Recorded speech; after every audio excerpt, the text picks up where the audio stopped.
Ce podcast vous est présenté par Audible.fr. Vous aimez les podcasts ? Vous allez adorer les livres audio. Téléchargez-les et écoutez-les sur votre smartphone. Avec l'offre d'essai, le premier livre audio est offert sur audible.fr/slate.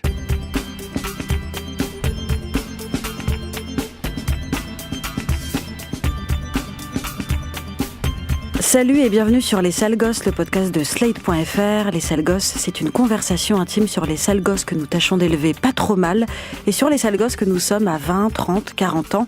Et même si jusqu'à maintenant on n'a pas vraiment causé couche lavable, pouce ou tétine et comparatif de soutien scolaire, moi ce mois-ci j'ai eu envie de prendre un peu de distance avec la famille au sens strict et j'ai envie de parler de couple et aussi de célibat de longue durée.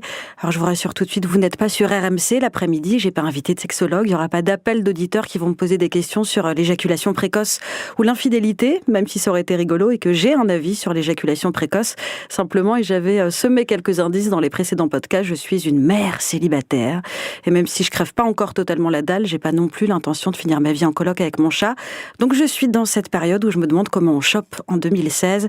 Et pour ce qui me concerne, comment on chope, comment on se met en couple, en tout cas si on l'a décidé, quand on a une petite trentaine et un enfant qu'on élève seul 26 jours par mois.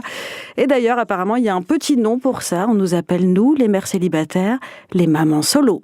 Et ça me donne envie de hurler à chaque fois que je l'entends. Ça sonne un peu comme célibatante ou attachante. C'est des expressions qui sont faites pour classifier de la chiclite ou éventuellement des personnages de séries sur TVA, mais c'est certainement pas un statut social, maman solo. Et l'angoisse, comme souvent, c'est quand tu vas sur Internet et que tu regardes ce qu'on te propose quand tu tapes ces mots-là. Moi, par exemple, je me suis abonnée à plein de comptes Instagram de mamans solo revendiquées. À la base, c'était juste pour vérifier si elles avaient une vie un peu plus merdique que la mienne. Et en fait, moi, je vois juste défiler des photos avec des meufs qui ont des suites maman poule et des gamins avec des suites mini cool. Et ça m'angoisse profondément. Puis de temps en temps aussi, je vais taper maman solo sur Google et les premiers résultats, c'est le journaldesfemmes.com, le guide pour s'en sortir. Alors que juste en fait, t'as pas de mec en ce moment, t'es pas non plus en dialyse. Puis un peu plus loin sur Google, tu tombes sur parents-solo.fr, un site de rencontre pour parents célibataires qui organise des pasta parties. Donc des soirées où tu vas manger des pâtes avec des parents célibataires pour choper. Et moi, je juge absolument pas les gens qui font des pasta parties. J'ai déjà un problème en fait avec le principe des applis et des sites de rencontres. Alors draguer au-dessus d'une assiette de carbonara, même si c'est la vraie recette de Floriana, j'ai un vrai blocage. Et c'est d'ailleurs le sujet que je vais aborder aujourd'hui, les sites de rencontres en général et Tinder en particulier. Il y a plein de gens autour de moi qui comprennent pas pourquoi je refuse de m'inscrire sur Tinder. Et d'ailleurs, je crois qu'on dit pas s'inscrire sur Tinder comme on s'inscrit à une newsletter à la Redoute, ce qui veut peut-être dire qu'il y a un problème générationnel à la base. Et pour en parler avec moi, j'ai invité Mélissa Bounoua. Elle est journaliste comme moi pour Slate.fr comme moi. Elle est Red Chef adjointe, pas comme moi. Et alors, j'en ai rien à foutre de faire de l'entre-soi, de la pensée unique et de l'élitisme médiatique, parce que Mélissa, c'est, je crois, la personne la plus au fait dans mon entourage de Tinder, sur Tinder. Eh ben. Salut Mélissa. Salut. Alors, aide la vieille personne que je suis à comprendre, comment est-ce que tu définirais cette appli qui s'appelle Tinder en quelques mots ? Tinder est une appli de rencontre extrêmement bien faite et simple, qui te permet de visualiser beaucoup de profils de garçons, d'hommes, d'âges différents, très rapidement. Donc tu as ton doigt et tu vois des photos de garçons défiler et tu peux les swiper, on dit, à droite. Donc choisir le mec que tu veux, dire oui, je le veux. Ça, faut que ton pouce aille à droite. Ou dire non, lui, je le trouve moche, lui, il m'intéresse pas, en allant à gauche. Qu'est-ce que tu vois sur le profil ? Tu vois donc sa photo, son âge. Parfois, il peut avoir dit là où il est, donc la ville où il habite. Et ensuite, tu peux voir des pages qu'il aime sur Facebook ou son compte Instagram. Ça, tu le vois en cliquant sur sa photo pour découvrir son profil. Et c'est quoi la différence fondamentale du coup entre Tinder, parce que je suis vraiment totalement à la rue, entre Tinder et d'autres applis de rencontre ou les sites de rencontre, parce qu'il y avait encore ça il n'y a pas si longtemps. C'est vraiment, quand je disais simple, c'est la clé, quoi. C'est-à-dire que moi, j'ai jamais été sur des sites de rencontre. Sur des sites de rencontre, il faut que tu remplisses 100 cases pour créer ton propre profil et ensuite tu commences à discuter avec des mecs. Là, en gros, ça te propose de te connecter à Facebook directement, ce qui fait que t'as pas grand-chose à remplir, t'en as vraiment pour une minute à te connecter. Et une fois que t'as fait ça, t'as juste, eux, ils ont fait pareil. Et donc, tu vas te retrouver en fait à voir des photos, leurs photos Facebook, ils peuvent les choisir, les organiser, mais en gros, c'est leurs photos de profil, ils vont choisir les meilleures photos, clairement. Et donc après, c'est simple de trouver, parce qu'en fait, t'as pas le truc de site de rencontre, de faut discuter, faut machin. Là, tu vas choisir et il y a seulement si lui a accepté et toi tu as accepté, vous pouvez commencer à discuter. D'accord. Et ensuite, ça se présente vraiment comme un système de messagerie lambda. Donc en fait, tu as l'impression d'envoyer des textos. T'es pas sur des sites de rencontres où tu sais, tout est rose et tout est moche. Et c'est vraiment blanc et rouge et simple. Et c'est vraiment comme une app de messagerie. T'as pas l'impression d'être sur un site de rencontre. Et c'est ça, à mon avis, la clé aussi du truc. Et après, il y a la dimension de jeu qui fait que ça va très vite. Donc vraiment, c'est un mouvement de pouce. Tu dis oui, non, oui, non, oui, non. Et vraiment, il y a des fois où c'est addictif. Vraiment, parce que c'est presque compulsif, ouais. Ce truc avec le doigt là. Ouais, au tout début, moi quand je me suis inscrite en 2014, je crois que c'était à la rentrée 2014, vraiment je m'arrêtais au bout d'un moment, je me dis mais Mélissa, ça suffit. Parce qu'en fait, vraiment le mouvement est simple, c'est un mouvement de pouce, c'est un mouvement que tu fais tous les jours avec ton téléphone. Donc au bout d'un moment, tu te dis bah ouais, je fais oui, non, je faisais beaucoup non, je dois le dire. Et en fait, ton pouce part tout seul, tu vois. Il y a des fois, je fais merde, putain, je voulais swiper ce mec à droite et donc le choisir. Et en fait, je le mettais à gauche parce que mon pouce est habitué à la gauche. Et donc je m'obligeais à pas faire plus de 20 minutes certaines fois. Après, je me suis dit ouais, non, t'es vraiment folle. Donc je me suis arrêtée, je me suis calmée. Mais au début, il y a ce sentiment de je vais aller jouer quoi. Alors, on va revenir sur ton parcours sur Tinder, mais juste une question un peu plus générale. Est-ce qu'il y a une typologie des gens qui sont inscrits sur Tinder? Moi, j'ai l'impression, en regardant sur le téléphone de mes copines qui l'ont, que 90% c'est des mecs. Et dans ces 90%, il y a une grosse proportion de mecs dont je pourrais être la maman. Alors, quand je suis pas si vieille, je le précise. Ouais, quand tu paramètres ton compte, il y a un des trucs à faire, c'est de choisir en fait l'âge des gens que tu veux draguer. Enfin, j'ai les stats, en gros, le cœur des gens sur Tinder, ils ont entre 25 et 37 ans. D'accord. T'as genre 40% à cette tranche d'âge-là et t'as 15% entre 35 et 45. Donc moi, j'avais choisi donc j'ai 30 ans, à l'époque j'en avais 28, j'avais choisi 28-35. Tu vois. Et donc tu te retrouves pas avec des jeunes, j'avais pas les petites 18 ans. Je crois que la toute première fois, j'ai laissé des jeunes de 18 ans et après je fais mais qu'est-ce qui se passe? C'était trop bizarre. Du coup, j'ai tout redéfini et j'ai fait genre 28-35 ans et là t'as vraiment que des mecs qui se définissent entre 28 et 35 ans. Après il y a les petits malins qui changent leur âge et qui disent genre j'ai 35 ans et qui en fait alors sont que c'est des bébés. Ouais. Mais ça tu les grilles tout de suite. Et est-ce qu'on sait dans les études qui ont été faites s'il y a beaucoup de parents et de maman solo ou de papa solo? Je ne sais pas, parce qu'en fait, il n'y a pas la dimension de...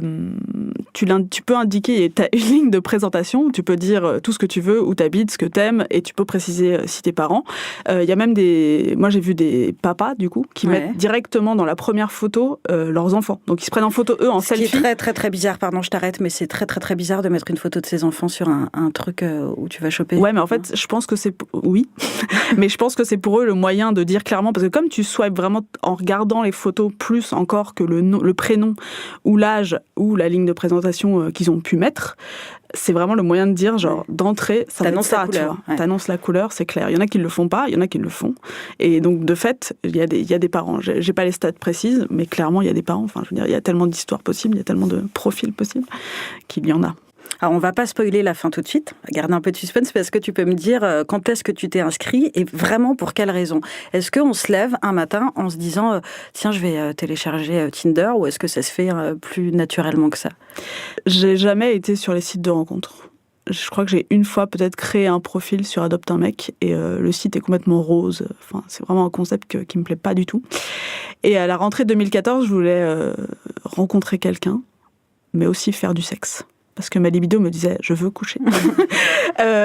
Et du coup, je me suis dit, j'avais un pote vraiment qui me montrait, et du coup, j'avais besoin de voir avant de m'inscrire comment ça marchait. Donc, j'ai quand même regardé son profil avant d'y aller. Et ça me semblait simple, tu vois. Et en fait, surtout, je me rappelle d'un truc que je voulais absolument, c'était me rassurer sur tous les possibles. Parce que j'avais l'impression, tu sais, j'avais 28 ans et il y a un moment où tu as l'impression que tu as fait le tour de tous les cercles autour de toi et que tu as rencontré plein de gens, c'est cool, mais tu vois pas vraiment quelqu'un qui pourrait te convenir ou t'as pas envie de draguer quelqu'un, t'as pas de cible, je vois très, très bien. T'as pas de target, t'as pas de cible. À quoi correspond cette période? Voilà, et donc j'étais à cette période-là, je me suis dit j'en ai marre. En fait, je voulais juste voir des visages et c'est vrai que Tinder, comme ça t'apporte une collection de photos. Ça me rassurait au début, je savais même pas si j'avais vraiment rencontré quelqu'un ou couché avec quelqu'un, mais au moins je voyais des visages, tu vois, et ça me rassurait. Et donc c'est comme ça que j'ai commencé en septembre 2014 en me disant, j'étais assez cynique, je me disais vraiment, je vais pas trouver l'homme de ma vie, je vais pas, tu vois, je vais peut-être coucher, rencontrer des mecs, on va voir. Je voulais voir. C'est vraiment une expérience. Et est-ce que tu le dis autour de toi à ce moment-là, à tes potes, à tes parents? Ouais. Est-ce que Mes parents, non. Le dimanche, j'ai pas dit à mes parents, papa, maman, je suis sur Tinder. En revanche, si je l'ai dit à mes potes, j'ai raconté, je l'ai dit en testant, parce que de fait, du coup, Tinder, ça va très vite. Donc tu commences à discuter, donc tu swipes. Machin. Au début, tu te dis, t'es très sélectif, tu fais en fonction de tes goûts. Moi, j'ai toujours été hyper sélective sur mes goûts, vraiment.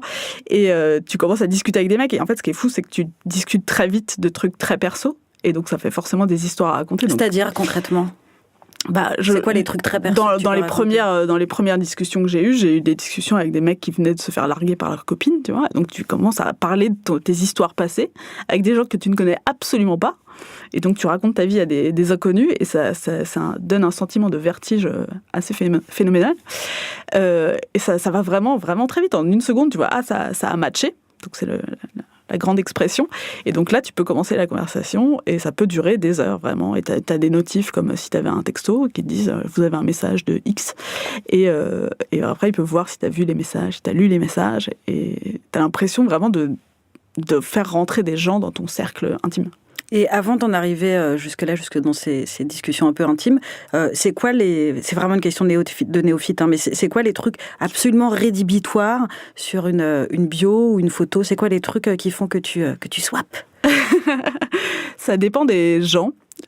Pour moi, clairement, il y a déjà un truc de beauté. Hein, c'est est-ce qu'il me plaît, est-ce qu'il me plaît pas. Ensuite, ceux qui savent pas écrire. C'est l'orthographe. Les fautes d'orthographe, vraiment, ça me heurte. Donc, j'arrêtais la conversation si c'était trop comme ça. Et après, il y a ceux où tu vois vraiment qu'ils ont des techniques de drague, des pick-up lines, des phrases qu'ils font à chaque fois, tu vois, ou les mecs qui font du volume, tu vois, ils envoient les mêmes trucs. Et là, tu te dis, bah non, c'est pas intéressant. C'est l'équivalent du « et mademoiselle » dans la rue, quoi. Voilà. Et ça, il y en a, mais bizarrement, j'en ai pas eu tant que ça, en fait. Et souvent, comme j'étais pas si habituée que ça, parce que je swipais pas à droite plein de mecs, j'étais quand même toujours un peu étonnée de les regarder faire, tu vois, de regarder comment ils draguent, comment ils demandent. Souvent, ça commence par un « salut, ça va », tu vois, qui est assez classique. Et donc, au bout d'un moment, quand tu as commencé sans conversation de « salut, ça va », tu fais « bon ». Et du coup, s'il y en a un qui est un peu original, tu fais « ah, ok, lui, il est original, ça va être intéressant ». C'est quoi être original ? Faire une blague, commencer par une blague, où il y a ceux qui vont faire une blague sur le fait de faire une accroche classique, et il y en a qui vont faire des accroches complètement originales, qui vont t'envoyer direct, genre tu peux envoyer des gifs sur Tinder. C'était pas depuis le début, mais du coup ça marche assez bien. Je suis pas trop mettre des gifs partout, mais sur Tinder, l'ouverture, faire une ouverture sur un gif, si le gif est bien choisi, franchement, ça marche bien. Et comment on passe donc de ces conversations virtuelles à une rencontre dans la vraie vie? Est-ce que, je sais pas, moi, je me suis toujours demandé, on se dit quoi? On se retrouve dans un bar, dans un endroit public? Alors, donc comme j'ai eu, soyons honnêtes, une dizaine d'expériences où j'ai rencontré les mecs, vraiment. J'ai eu différents cas. Il y a eu des mecs où vraiment on a calé un rendez-vous en 1 heure, je pense. Vraiment. Où tu discutes et tu te rends compte que vous êtes déjà vus, ça arrive, ça.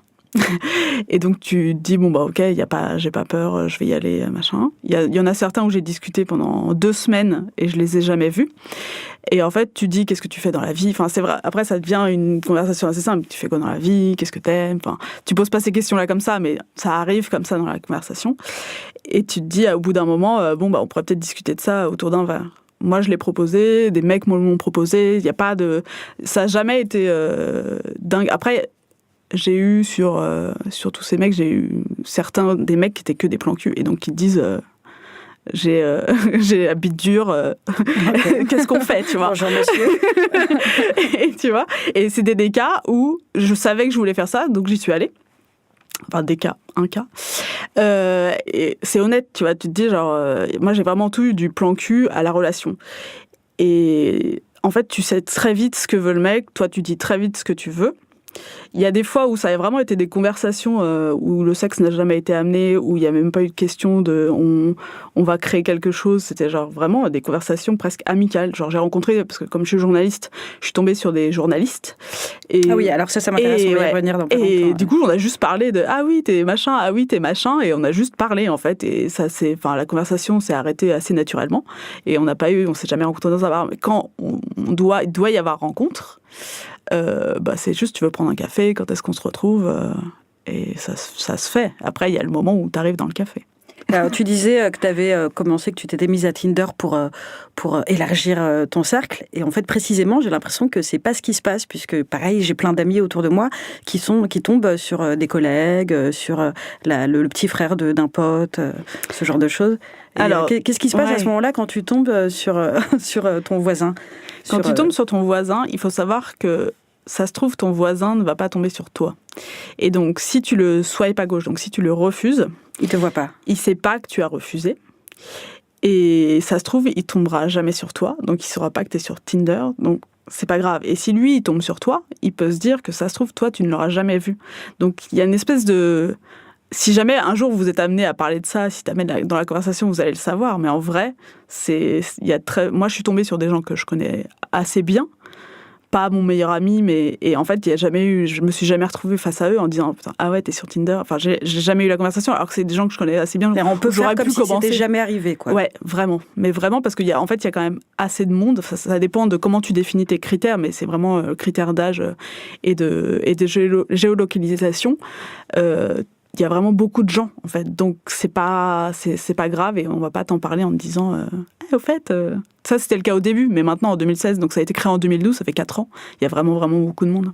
Alors, donc, il y a le risque potentiel donc, de tomber sur des proches et il y a le risque plus inquiétant de tomber sur des dingos. Alors, moi, une des raisons pour lesquelles je fais un blocage là-dessus, c'est que je trouve qu'en tant que meuf, on est déjà tellement exposé au harcèlement, les mains au cul dans le métro, les micro-agressions, tout ça. Je trouve que c'est presque se jeter dans la gueule du loup. Comment tu fais pour te protéger des cinglés et du harcèlement Les dingos, en fait, tu les vois tout de suite. Déjà, il faut avoir matché avec le dingo. Donc, c'est vrai que dans son profil, a priori, comme c'est des photos, Facebook, son compte Instagram, sa ligne de présentation, tu vas pas savoir s'il est dingo. Mais ensuite, en discutant avec lui, tu vas vite le comprendre. Et une fois que si le mec s'avère dingo, tu le supprimes et le mec ne peut plus te contacter. Et s'il veut te recontacter, il faudrait qu'il te retrouve et que vous rematchiez. Or, toi, tu ne vas pas le rematcher, vu que tu sais qu'il est dingo, que tu sais qui c'est, tu vois. Ouais. Sauf s'il se recrée un autre profil. Moi, je ne suis jamais tombée sur un fou. D'accord. Et j'ai passé, 1 an et demi sur l'appli on and off, tu vois, avec des périodes où j'y étais plus, des périodes où je suis revenue. Je suis jamais tombée sur un dingo. Il n'y en a pas plus sur Tinder qu'ailleurs. C'est pas Tinder qui va faire que le mec est fou. C'est juste un autre moyen de rencontre. Et donc forcément, comme l'appli est très utilisée, que c'est un peu le truc du moment, on va dire, voilà, il y a des faits divers à cause de Tinder. Moi, dans mon entourage, parmi toutes les amies et amis que j'ai eu aucun cas de folie totale, tu vois. Après, c'est des gens névrosés. Oui, parce que sans aller jusqu'à tomber sur Guy Georges, il peut y avoir juste un malaise au moment où tu rencontres la personne. Je sais que j'ai vu passer sur Twitter une espèce de dispositif dans les toilettes d'urgence pour les filles, pour que tu puisses dire au secours, venez me chercher. Le traditionnel, comme dans un mauvais rendez-vous, un appel à un ami qui t'appelle, qui te dit genre, vite pars. Ouais. Je crois que c'est peut-être fondamentalement le problème que j'ai avec Tinder et toutes ces applis, moi je suis pas une décroissante de la séduction genre à l'ancienne, tout ça. Je vais pas au bal le samedi soir, mais j'aime bien l'idée que les choses se fassent un peu par hasard et ne même pas savoir moi-même dans quoi je mets les pieds. C'est-à-dire que j'ai eu des histoires où je pensais que ça allait être que des histoires de cul et en fait j'ai fait un enfant avec cette personne, ou pas toujours, mais je fais pas des enfants avec tous mes plans cul. Et puis parfois l'inverse, alors que là c'est le contraire, c'est-à-dire que il y a une espèce de logique de consommation un peu, l'effet de capitalisme de la drague qui me pose un problème. Oui, l'effet de catalogue te laisse penser ça, que tout le monde est là pour baiser, pour trouver juste un plan d'un soir. Dans mon histoire à moi, je me suis retrouvée un jour, un matin à 9h, à voir que ça avait matché avec un Nicolas.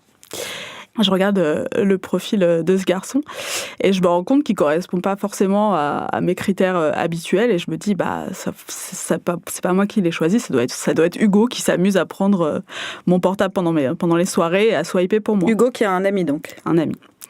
Et donc, je commence à discuter avec Nicolas. Et en fait, il se trouve que le hasard a fait que j'avais déjà rencontré Nicolas lors de l'enregistrement d'un autre podcast que j'anime, qui s'appelle Studio 404. Et j'avais parlé 2 minutes avec lui. Et en fait, je me rappelle vaguement avoir parlé avec lui 2 minutes. Je me dis, ah oui, ça y est, machin. Et donc, on continue à discuter. Et il est vraiment très sympa. Je devais aller au Japon. Il était déjà allé au Japon. Alors, on parle de Japon et il me dit est-ce que tu veux aller boire un verre pour en discuter. En plus c'était l'été donc c'était facile, tu vois, les apéros c'est plus facile l'été et donc on se retrouve le soir et on discute et on passe une super soirée. Et je me dis j'aurais jamais swipé ce garçon. Mais là, juste pardon, je fais un aparté mais je me rends compte que j'ai dit swapé tout à l'heure, ce qui est totalement la honte, c'est swipé en fait, swipé, voilà, ouais. donc j'ai 85 ans. Il n'y a pas vraiment de mot français, il faudrait qu'on le trouve. C'est juste faire un mouvement de pouce à droite. D'accord. Et donc on passe une super soirée. Et donc je me dis c'est fou et c'est génial. Et on s'est revus. Et on est partis en vacances ensuite, 15 jours après. Enfin, pardon, parce qu'il y a un enchaînement un peu rapide. Comment on passe de ça à on part en vacances ensemble? On a passé une super soirée, et du coup, on a repassé d'autres super soirées. On s'entendait juste super bien. En fait, on s'était tous les deux dit que c'était clairement pas dans les discussions qu'on avait un plan cul. On était amusés de se retrouver alors qu'on avait déjà discuté 6 mois avant et lui se rappelait et moi je me rappelais vaguement et on était amusés par ça et en fait ça s'est vraiment bien passé et en fait il se trouve que je devais partir en vacances au Japon, donc on avait parlé de Japon et que j'ai eu un problème de passeport donc je suis jamais partie au Japon et lui il revenait de vacances et il avait une semaine et je lui dis comme ça se passait super bien, je lui ai dit, tu veux pas qu'on parte en vacances? Et on est parti en vacances. Et j'adore ta vie. Quand on est parti en vacances, je suis arrivée chez lui pour qu'on prenne l'avion. Je me suis dit, genre, je l'adore, mais je vais passer 10 jours avec un mec que je connais depuis 15 jours. Et j'avais très peur, mais en même temps, je l'avais, tu vois, tous les rendez-vous me faisaient penser que ça se passerait bien. Et ça s'est super bien passé. Et depuis, on est toujours ensemble. Et ça fait combien de temps? Ça va faire 5 mois, 6 mois. Ça se passe très bien. Et alors, quand vous parlez de votre couple à vos potes et à mon obsession des parents et du repas du dimanche, mais est-ce que vous dites quoi? Vous dites on s'est rencontrés sur Tinder ou grâce à Hugo? On dit Tinder. J'ai mis du temps à dire à Nicolas que Hugo l'avait choisi. Ça l'a amusé. Enfin, je crois, en tout cas, c'est ce qui m'a laissé penser. Je l'ai pas dit à mes parents parce que je pense qu'ils me sortiraient l'argument du non, mais Internet, c'est pas sérieux. Alors, je fais beaucoup de lobbying auprès de mes parents pour leur expliquer qu'Internet, tout va bien, c'est un moyen de communication comme un autre et que je leur envoie des mails et qu'on discute aussi ensemble sur Internet. Mais je pense que je finirai par leur dire aussi parce que c'est important qu'ils comprennent que les choses se font comme ça aujourd'hui. Et est-ce que tu crois que du coup, c'est pas du tout pour te pousser à te reproduire, mais donc les gens qui se rencontrent sur Tinder, parfois ils vont faire des bébés et éventuellement un jour ils devront raconter à leurs enfants, parce que les enfants adorent ça, raconter comment ils se sont rencontrés, tout ça. Est-ce que tu penses que du coup on va avoir une génération d'enfants dont les parents se sont rencontrés comme ça et qui vont le vivre plus ou moins bien? Mais je pense. Parce qu'en fait, on dit Tinder, mais il y a plein de gens qui se rencontrent sur Facebook, sur Twitter, sur Snapchat. Enfin, tu vois, des gens qui se connaissent pas, mais qui, à force de discuter sur tous ces réseaux sociaux, pour moi, c'est juste un autre moyen. Oui, il y en aura des gens qui se sont rencontrés sur Tinder. Je connais d'autres gens qui se sont rencontrés sur Tinder, qui ont des relations. Enfin, moi aussi, je vais avoir des enfants un jour. Je sais pas comment ça sera arrivé, avec qui ce sera, mais oui, ça va arriver, ça va bien se passer. Et pour moi, c'est vraiment un autre canal. Est-ce que toi, tu n'as jamais eu de relations qui sont parties en fait, de discussions que tu as eues sur des sites internet, par mail, par Twitter? Si je fais c'est pas parce que j'ai eu 1 milliard de relations, c'est que, en fait, non. Je crois que je suis vraiment à l'ancienne. Statistiquement, 90% des histoires que j'ai eues, c'est sur mon lieu de travail. Et je pense que ça mérite peut-être une réflexion ou une discussion avec mon psy. Mais non, j'ai vraiment pas ce réflexe. Et je me fais draguer quand même sur Internet. Je reçois des messages de gens que je connais de plus ou moins, enfin, de mon cercle ou de cercles pas très éloignés. Mais non. Est-ce que j'ai un problème? Non, je sais pas si t'as un problème, mais c'est juste que t'es pas...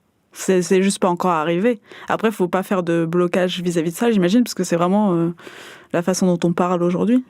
Moi, je trouve que ça pose quand même vachement de questions sur le célibat et sur ce que j'appelais tout à l'heure le célibat de longue durée. C'est qu'en fait, l'existence de ce type d'application, ça peut mettre un terme à une période de célibat qui est peut-être nécessaire. Tu vois, encore une fois, autour de moi, j'ai des potes qui se sont fait larguer ou qui ont quitté leur mec ou leur meuf et qui presque aussitôt, 48 heures, une semaine après, se sont mis sur Tinder comme s'il fallait tout de suite retourner sur le marché, alors que vraiment, je suis persuadée que le célibat, c'est pas si grave, si ça dure pas 25 ans et que t'en souffres pas. Et est-ce que, voilà, ma question, c'est est-ce que ça prive pas les gens d'une période nécessaire de reconstruction, d'interrogation, de se poser la question de savoir ce qu'ils veulent vraiment ou pas? C'est intéressant. Après, moi, je l'ai vécu ça parce que j'ai fini une relation et je me suis dit non, n'y retourne pas sur Tinder. Et j'y suis retournée une semaine après et j'ai rien fait. Enfin, j'ai pas matché, j'ai pas discuté. Et ce qui est très drôle, c'est qu'en fait, un gars avec qui j'avais matché l'année d'avant, avant cette relation, m'a recontacté par texto, parce qu'on avait échangé des textos, on s'était vus, et on a commencé une relation. Et en fait, ça n'a pas marché, ça a duré 1 mois et demi. Et donc j'ai arrêté, parce que justement, j'avais besoin de cette période de célibat. Et j'ai arrêté. Et pendant 6 mois, je ne suis pas allée sur Tinder. Et quand j'y suis retournée, c'est l'histoire de Nicolas qui a commencé. Et est-ce que tu penses que ça a une influence sur la sexualité des gens de notre âge? On n'a pas exactement le même âge, mais on fait comme ça. Mais est-ce que tu penses que ça a modifié quelque chose dans notre rapport au sexe à nous, jeunes trentenaires, pense qu'il parisiens, est, ou pas, pour notre génération, je pense qu'il est déjà décomplexé, mais c'est vrai que ça le décomplexe encore parce que moi, il y a vraiment un cas où... j'espère que mes parents ne vont pas écouter. Papa, maman. Il y a un cas où j'ai discuté à midi et 2 heures après... tu avais ton slip sur la tête. Ouais. Et oui, ça m'était pas jamais arrivé. Enfin, ça m'était jamais arrivé. C'est-à-dire que tu l'aurais pas fait en croisant un mec dans le métro ou en soirée? Je sais pas si je l'aurais fait en fait dans un bar. Ça se trouve, je l'aurais fait dans un bar, mais ça m'était jamais arrivé dans la vie. Et c'est vrai que le fait de vivre ça, parce que donc en 2 ans, il m'est arrivé vraiment un nombre fou. Enfin, un nombre fou, non.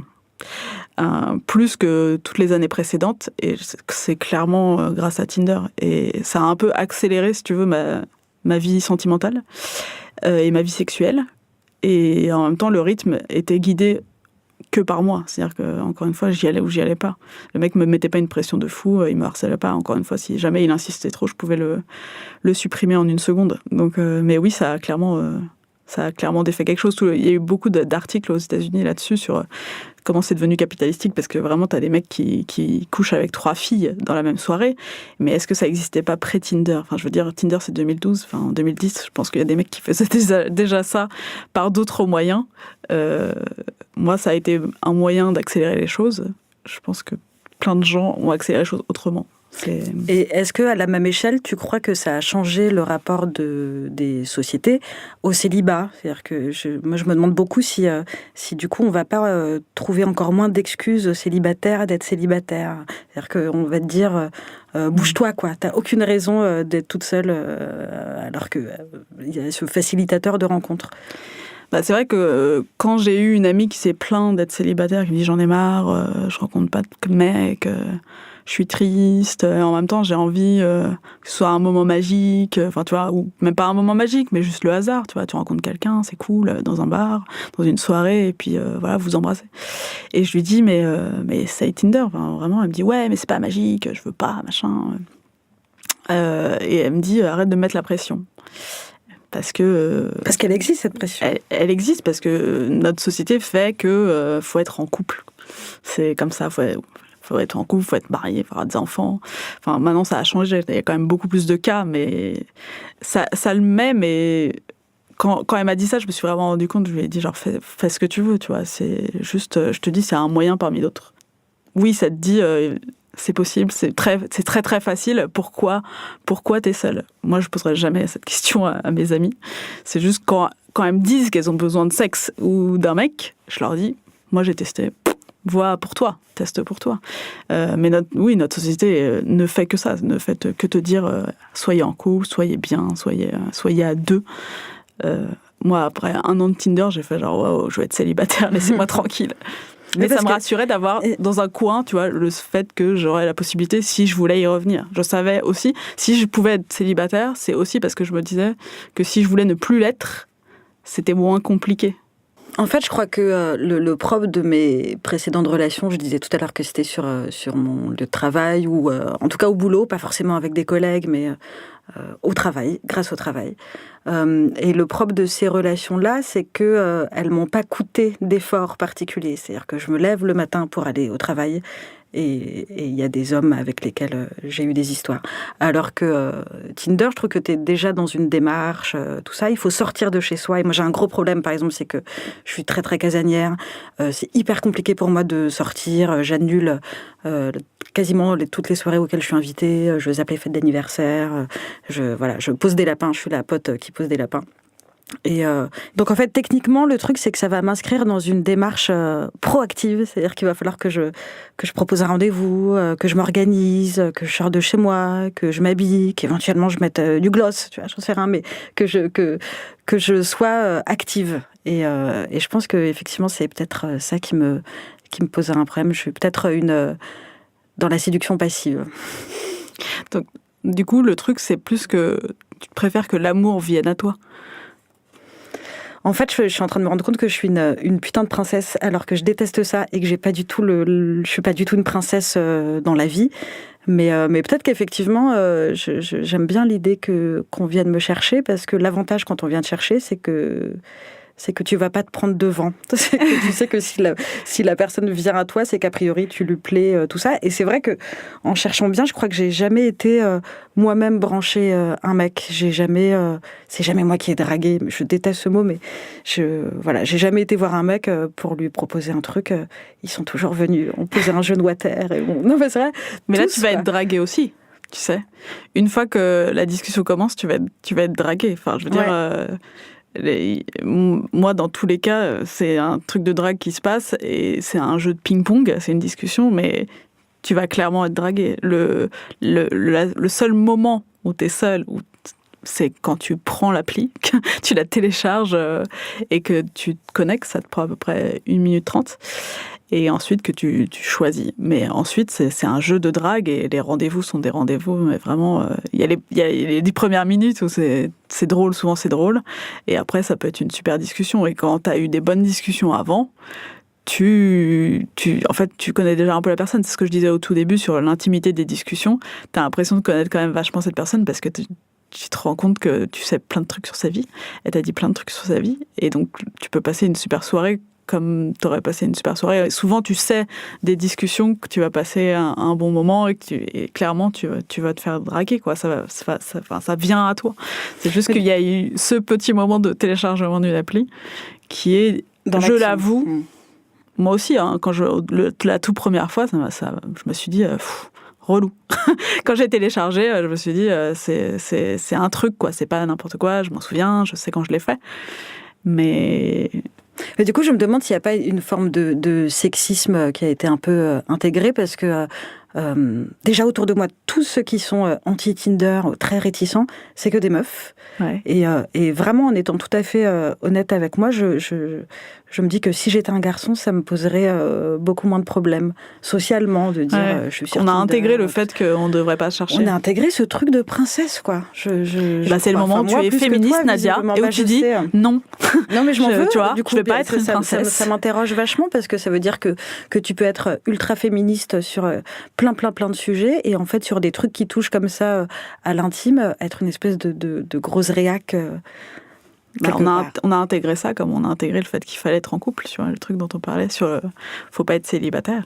Et c'est le moment où, et moi ça a changé ma vie, et en bien, tu vois. Donc j'aime beaucoup comment tu lâches pas l'affaire pour me convaincre. Non mais oui, parce que je pense que j'avais la même angoisse que toi, j'avais le même sexisme en moi de genre je dois me faire draguer, ça doit être magique, ça doit être un moment, ça doit être dans une soirée. Et en fait, je suis arrivée sur Tinder et en fait je me suis retrouvée face à des cercles, parce que tu tombes sur des mecs qui sont dans tes cercles de cercles, qui sont des gens que tu rencontrerais en soirée. Et moi, je suis sortie vraiment qu'avec des mecs comme ça, que j'aurais dû rencontrer dans la vie. Mais en fait, ça s'était juste pas fait. J'étais juste pas allée à la bonne fête. Parce qu'un jour, j'avais dû dire, genre, non, je vais manger ma glace, tu vois. Et c'est la même chose. Et donc, je me dis, c'est trop con. Et Et en fait, je les vois arriver, je discute avec eux et ça se passe bien. Tu te dis, putain, c'est fou quand même. Et là, tu viens de gagner un point, de marquer un point. Ouais, parce que aussi, il y a ce truc, c'est que des inconnus. Mais en fait, non, c'est ça le truc que j'ai assez facile avec Tinder, c'est que comme tu es géolocalisé, c'est autour de toi. Donc, t'habites dans l'Est parisien, j'imagine. Et donc, ça va te trouver des gens qui habitent aussi dans l'Est. Tu peux changer le faisceau. Donc, tu peux aller de 2 km.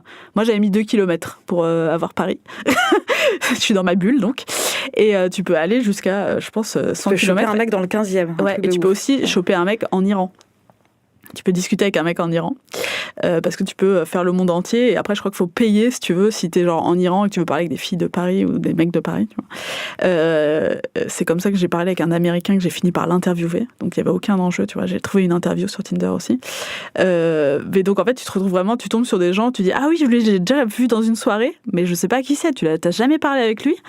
Et il se peut que vous matchiez, que vous rencontrez. Et en fait, c'est comme si tu l'avais rencontré samedi soir à la fête de trucs et que vous étiez allé boire un verre le dimanche parce que vous étiez bien entendu, ou vous aviez couché ensemble. Et ça facilite la chose parce que moi, dans les 2 cas où j'ai vraiment eu des longues relations, c'est des gens que j'avais déjà croisés dans des endroits. Et donc, Nicolas, j'avais parlé avec lui, mais le précédent, j'avais pas parlé avec lui. Et en fait, c'est fou parce qu'ils étaient là, tu vois. Sauf que ça, c'était juste jamais fait. La vie avait fait que je n'avais pas parlé à ces personnes. D'accord. Et est-ce que du coup, là, quand on parle féminisme, du sexisme qu'on a intégré, tu as un peu plus envie d'y aller pour tester ? Ouais, parce que c'est un truc que j'ai envie de corriger pour le coup. Si je me rends compte que j'ai intégré une forme de sexisme, ça me pose un problème et j'ai envie d'agir différemment. Et je pense que vraiment la question que ça pose, au-delà du simple fait de rencontrer ou pas quelqu'un sur Tinder, c'est comment les femmes, elles peuvent admettre, moi comprise donc, admettre qu'elles peuvent être dans une démarche un peu proactive de la séduction, qu'elles peuvent aller chercher quelqu'un et pas attendre sur un balcon comme réponse avec leurs cheveux longs qu'on vienne les chercher et monter sur leurs tresses. Et peut-être que ça demande effectivement un peu de réflexion sur ça et comment très bêtement, quand t'es une meuf féministe, t'as malgré tout intégré des mécanismes atroces. Et je pense que vraiment ça pose cette question-là et que les hommes...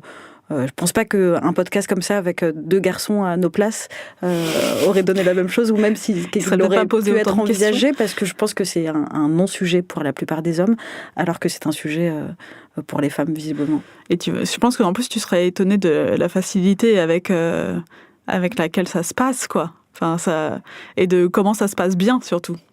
Parce que tous les rendez-vous que j'ai faits, il y en a, je pense, 2 où je me suis dit qu'est-ce que tu fous là ? Et en fait, ça faisait quand même des bonnes histoires à raconter à mes potes. Donc je l'ai pas mal vécu, tu vois. Je me suis pas dit genre plus jamais sur Tinder. Ça aurait pu juste être des soirées qui auraient mal fini, des fêtes, enfin tu vois, des trucs comme ça. Mais le reste, ça a été des relations, des petites relations, tu vois. Mais tu donnes tellement tout pour me convaincre. Si jamais je rencontre un mec sur Tinder et qu'on a un enfant, je l'appellerai Mélissa. Je te jure, c'est promis. Et si c'est un mec, tu l'appelles Mélissa. Je l'appellerai Mélisso.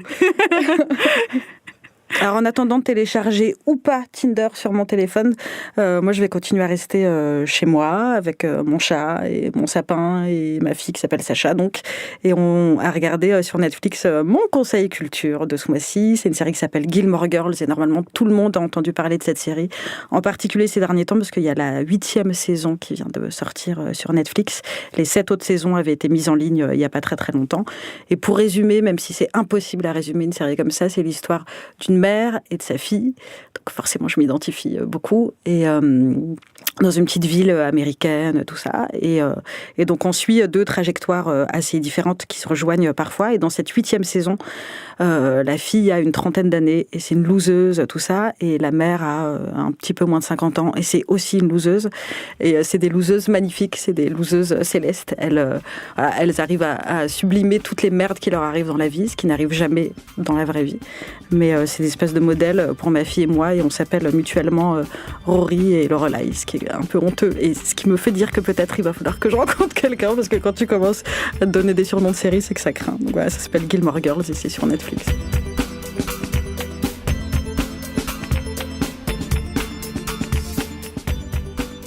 Ce podcast vous a été présenté par Audible.fr.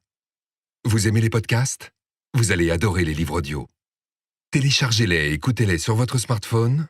Avec l'offre d'essai, le premier livre audio est offert sur audible.fr/slate.